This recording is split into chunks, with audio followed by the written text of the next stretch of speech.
मंत्रालय के committee room में मेरे साथ उपस्थित श्रीमान मानिक शाह जी, मुख्यमंत्री त्रिपुरा, श्री विप्लव देव जी, पूर्व मुख्यमंत्री त्रिपुरा, त्रिपुरा मोथा के स्थापक अध्यक्ष प्रद्युत जी,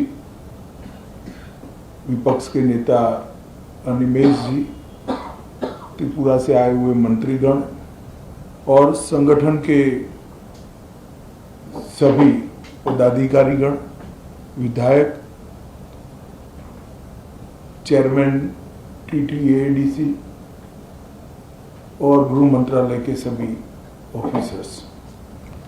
आज त्रिपुरा के इतिहास के लिए एक ऐतिहासिक दिन है। आज इस समझौते से हमने इतिहास का सम्मान किया है, गलतियों को सुधारा है और आज की वास्तविकता को भी स्वीकार कर तीनों चीजों का सामंजस्य कर हमने भविष्य की ओर देखने का काम किया है। इतिहास जो है उसको कोई बदल नहीं सकता, मगर उसमें जो गलतियां हुई है इसको सीखकर आज की वास्तविकताओं को नजर में रखकर हम आगे जरूर बढ़ सकते हैं। और मुझे आनंद है कि त्रिपुरा मोथा ने, सभी ट्राइबल पार्टियों ने और सभी ऑर्गेनाइजेशन ने इसके लिए बहुत कंस्ट्रक्टिव रोल लिया है। और भारतीय जनता पार्टी की त्रिपुरा सरकार ने भी शुरू से इसके लिए प्रयास किया। विप्लव जी उपस्थित है, मानिक शाह जी यहाँ उपस्थित है। मानिक शाह जी ने भी बड़े इंटरेस्ट से बारीकियों में इसको स्टडी कर अंजाम तक पहुंचाने में बड़ी अच्छी भूमिका अदा की है। मुझे विश्वास है कि मोदी जी जो विकसित भारत का स्वप्न लेकर चले हैं, वो स्वप्न में त्रिपुरा भी अपने योगदान के लिए भी कटिबद्ध होगा और अपने हिस्से के लिए भी कटिबद्ध होगा। जब विकसित भारत बनेगा उस वक्त त्रिपुरा भी विकसित त्रिपुरा के रूप में आगे पर स्वप्नों के साथ आगे बढ़ेगा। प्रधानमंत्री जी के नेतृत्व में गृह मंत्रालय ने उग्रवाद मुक्त, हिंसा मुक्त और विवाद मुक्त नॉर्थ ईस्ट की कल्पना को साकार करने का प्रयास किया है। हमने ढेर सारे संगठनों से बात की, सरेंडर्स भी बहुत हुए।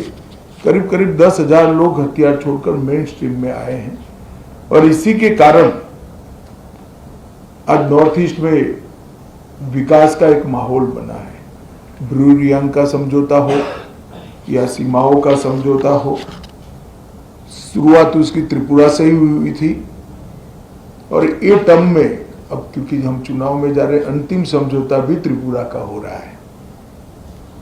2019 में NLFT SD के साथ समझौता हुआ था, 20 में ब्रू समझौता हुआ, 20 में बोडो समझौता हुआ, 21 में कार्बी समझौता हुआ, 22 में आदिवासी समझौता हुआ, 22 में असम मेघालय अंतर्राज्यीय सीमा का समझौता हुआ, 23 में असम अरुणाचल अंतर्राज्यीय सीमा का समझौता हुआ, 2023 में दिमासा शांति समझौता हुआ,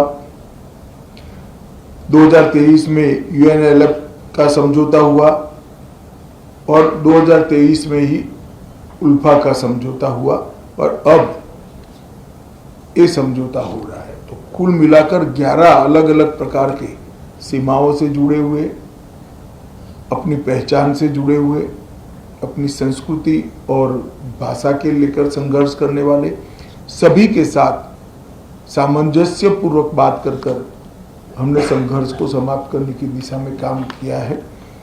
मुझे बहुत आनंद है कि आज त्रिपुरा, हम विवाद मुक्त त्रिपुरा की ओर आज से आगे बढ़े हैं।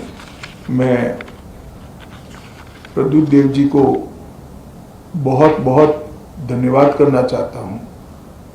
भारत का इतिहास है, जब विभाजन की विभीषिका पूरा देश झेल रहा था, तब बांग्लादेश के सभी हिंदू परिवारों को शरण देने का काम आपके दादा ने किया था। महात्मा गांधी की अपील को उन्होंने सम्मान किया था, मगर बाद में कुछ ऐसी बातें हुई कि मतभेद भी हुए, थोड़े संघर्ष भी हुए। आज सभी लोग एक साथ मिलकर आगे बढ़ने का निर्णय कर आगे बढ़ रहे हैं। उस वक्त मैं इतना विश्वास दिलाना चाहता हूं कि आपके अधिकारों के लिए आपको कभी अब संघर्ष नहीं करना पड़ेगा।